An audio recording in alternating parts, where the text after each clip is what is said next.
నిజామాబాద్ జిల్లా కేంద్రంలో 2 ఏటీఎంలను కొల్లగొట్టారు దోపిడీ దొంగలు. రాజస్థాన్, బీహార్లకు సంబంధించిన దొంగలుగా పరిగణించారు నిజామాబాద్ జిల్లా పోలీసులు. క్రేటా కారులో వచ్చి వర్ణి చౌరస్తాలోని ఎస్బీఐ ఏటీఎంను, అదేవిధంగా ఆర్యనగర్లోని డీసీబీ బ్యాంక్ ఏటీఎంను కొల్లగొట్టి 30 లక్షలు అపహరించారు. వారి కోసం 4 బృందాలుగా వారి కోసం గాలింపు చర్యలు చేపట్టారు నిజామాబాద్ జిల్లా పోలీసులు. అయితే గతంలో కూడా దొంగతనాలకు పాల్పడ్డ వ్యక్తులే ఈ ఏటీఎంలను కొల్లగొట్టినట్లు పోలీసులు ఒక నిర్ధారణకు వచ్చారు. మరోవైపు కామారెడ్డి జిల్లా మోటాల్పల్లిలో అక్రమ సంబంధం నేపథ్యంలో పిన్నిపైన వావి వరుసలు లేకుండా అక్రమ సంబంధం పెట్టుకున్న రాజుని గుడ్డలపోతో నరికి చంపాడు అన్న.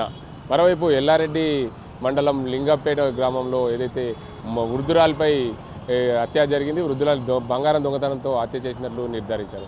మరోవైపు గాంధారి మండలం ముదల్లిలో పాత కక్షల నేపథ్యంలో రంజిత్పై హత్యాయత్నం చేశారు. నిజామాబాద్ జిల్లా ఆసుపత్రిలో చికిత్స పొందుతున్నారు. ఆయనకు సంబంధించిన మా ఎల్లారెడ్డి మాజీ ఎమ్మెల్యే జాజాల సురేందర్ ఆయన పరామర్శించిన పరిస్థితి నెలకొంది.